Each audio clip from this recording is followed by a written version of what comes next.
Dalam wawancaranya pada Senin 19 Mei 2025, Ketua Umum MUI Kota Bekasi Kiai Haji Saifuddin Siroj memberikan tanggapan mengenai kasus korupsi yang menjalar di tubuh Dinas Pemuda dan Olahraga Kota Bekasi. Sebelumnya, Dispora Kota Bekasi sempat mengalami propaganda yang berkaitan dengan masalah korupsi. Sejauh ini, 3 orang telah ditetapkan sebagai tersangka dan telah menerima konsekuensi sesuai dengan keputusan kejaksaan. Beberapa oknum menyeret Wali Kota Bekasi Tri Adianto dalam kasus ini. Kiai Haji Saifuddin Siroj mengimbau kepada masyarakat untuk tidak memperkeruh masalah yang ada dengan menyebut-nyebut tokoh yang memang tidak bersalah, karena masalah ini sudah ada dalam kendali hukum. Kiai Haji Saifuddin Siroj menambahkan jika banyak oknum yang menyeret nama-nama orang di luar dari 3 tersangka tersebut, hal ini akan menimbulkan banyak fitnah. Kaitan dengan proses hukum di Diaspora atau KONI Kota Bekasi. Dalam hal ini terus terang saja saya prihatin kepada kawan-kawan ataupun media, medsos ya, atau siapapun itu yang mengait-ngaitkan persoalan ini kepada pribadi Pak Wali Kota Pak Tri Adianto. Beritanya itu kan tidak seperti itu. Fakta yang terjadi di lapangan itu adalah 3 orang itu. Sudah fokus ke situ saja. Secara objektif kita menilainya ini adalah secara proses hukumnya, biarkan sudah sampai tahap itu, dan orang-orangnya itu jangan dikolaborasikan, jangan dibawa-bawa, dikait-kaitkan dengan orang-orang di luar itu.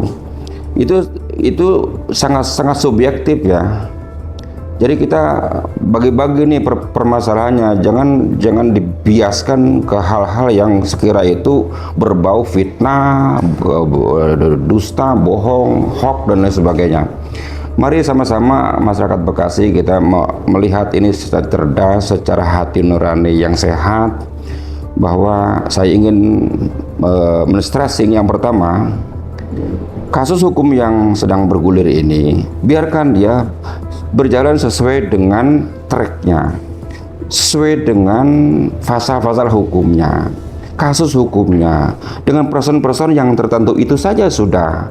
Silakan kontrol itu dengan baik. Siapapun itu berhak untuk mengomentari itu, tetapi komentarnya jangan ditarik-tarik, diperluas, dibawa-bawa nama-nama di luar itu. Itu yang pertama. Sikap objektivitas dalam hal ini sangat-sangat dipentingkan supaya beritanya tidak membias kepada hal-hal yang sekira menyentuh arena fitnah, kabar bohong, hoax dan lain sebagainya.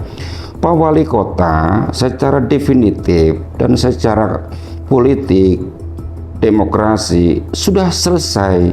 Biarkan beliau bekerja dengan baik untuk menangani warga Kota Bekasi. Bukan hanya yang di tangan beliau itu adalah para pendukung-pendukungnya. Sekarang sudah selesai itu. Pak Wali Kota bertanggung jawab pada seluruh warga Kota Bekasi. Sehingga siapapun itu adalah kewajiban beliau untuk melayani.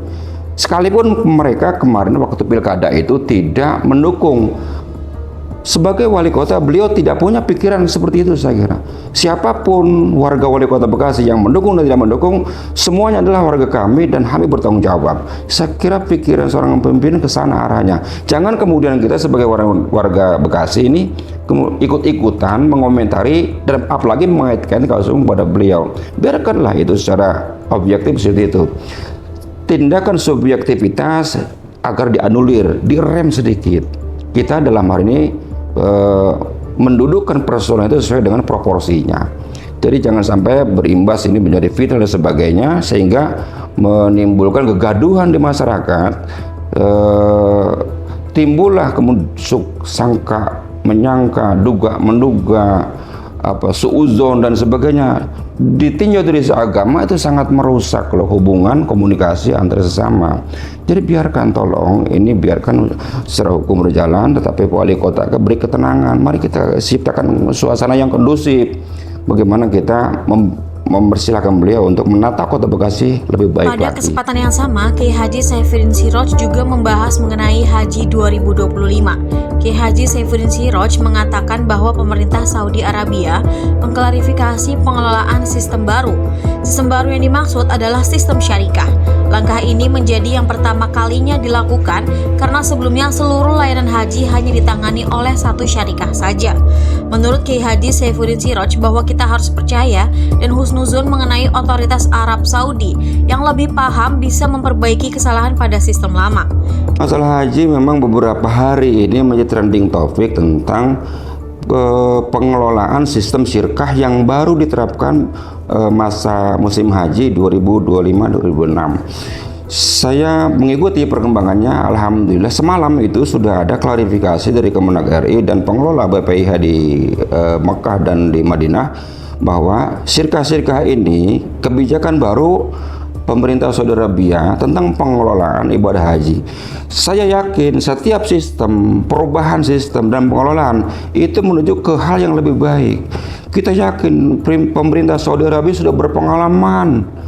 Tidak ada yang lebih berpengalaman mengolah haji selain pemerintah Saudi. Kita berhusnuzon, kita yakin bahwa pemerintah Saudi Arabia ingin menyiapkan suatu fasilitas ibadah haji yang lebih baik lagi.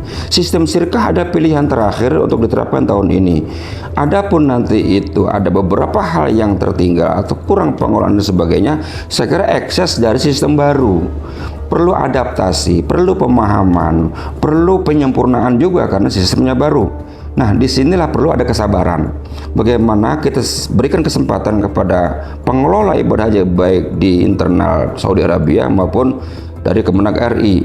Saya yakin kedua belah pihak ini dan kita semuanya meyakini betul bahwa sistem syirkah ini akan lebih baik lagi.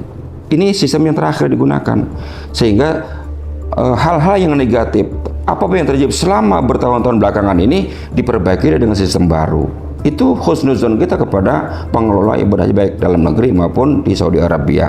Dan alhamdulillah semalam sudah ada klarifikasi bahwa yang terpisah dari keluarganya sudah selesai, dikembalikan lagi, dikumpulkan lagi dengan keluarganya. Itu semalam sudah klarifikasi. Jadi dugaan saya benar bahwa sistem baru ini akan memperbaiki sistem lama. Maka saya himbau kepada jamaah ibadah haji yang baik yang sudah di tanah suci maupun yang akan berangkat, siapkan mental, siapkan fisik semuanya, bahwa apa yang kita alami itu adalah sebagai seorang rangkaian ibadah haji. Kurang dan lebihnya, sempurna dan tidak sempurna, itu adalah romantika bagaimana kita menyikapi ini semua. Setelah memberikan statement mengenai topik utama kasus dispora dan program Haji Bekasi, Kiai Haji Saifuddin Siroj melakukan klarifikasi mengenai kasus pencabulan yang dilakukan oleh oknum berdalih Ustadz. Kiai Haji Saifuddin Siroj sangat prihatin dengan pencemaran nama baik para ulama yang di Kota Bekasi. Selain itu, Kiai Haji Saifuddin Siroj juga menghimbau untuk seluruh pengurus MUI tingkat kecamatan di Kota Bekasi agar meningkatkan kesadaran pengawasan terhadap kegiatan-kegiatan yang sekiranya dapat beresiko adanya tindakan pelecehan. Kiai Haji Saifuddin Siroj menegaskan, apabila ingin mendirikan balai kesehatan ataupun sejenisnya, diwajibkan adanya surat izin atau rekomendasi kepada Dinas Kesehatan atau yang berwenang menerbitkan izin tersebut. Kiai Haji Saifuddin Siroj memberi kebebasan kepada siapapun yang memiliki keahlian dalam bidang pengobatan alternatif sepanjang memiliki izin, dengan menjaga nilai-nilai moral dan agama. Nah, ini juga beberapa minggu yang lalu saya ingin mengklarifikasi dan men-stressing kepada kawan-kawan MUI di setiap kecamatan dengan munculnya kasus yang mencoreng nama baik keulamaan, terutama di guru-guru pengajian-pengajian sebagainya. Ini dikait-kaitkan dengan nama baik keulamaan. Tentu kami sebagai Majelis Ulama Indonesia memprihatinkan terjadinya seperti ini. Di satu sisi kami ingin bahwa kawan-kawan yang ada di kecamatan, pengurus MUI yang di kecamatan, agar lebih bisa meningkatkan lagi pengawasan, terutama kepada segmen pengobatan-pengobatan yang dilakukan oleh para tenaga-tenaga medis alternatif dan sebagainya. Maka perlu ada pengawasan baik dari internal MUI maupun para camat, para lurah, RT RW. Semua kita menghimbau Pemkot Bekasi lebih sempurna lagi mengawasi balai-balai pengobatan. Kalau perlu ada surat izin yang begini. Saya juga nggak tahu itu ada surat izinnya atau tidak. Jangan-jangan nggak ada surat izinnya, liar jadinya. Ketika terjadi begini, maka yang terkena adalah ya kita semuanya. Semuanya kena, ya ulamanya kena, ya balai pengobatannya kena, ya penelitiannya kena. Masyarakat semua Kota Bekasi jadi ramai beritanya seperti ini. Maka perlu ada kedepankan tindakan-tindakan preventif. Bagaimana masyarakat mendirikan satu balai pengobatan yang representatif dan legal, sehingga bisa dipertanggungjawabkan. Nah, kalau legal kan berarti kan ada surat izinnya, ada data yang lengkap semuanya. Sekira ini satu pelajaran berharga bagaimana kita menyikapi kejadian ini jangan sampai terjadi lagi dengan beberapa peraturan pengawasan baik melekat peringatan itu dari pemerintah maupun langsung dari masyarakat setempat.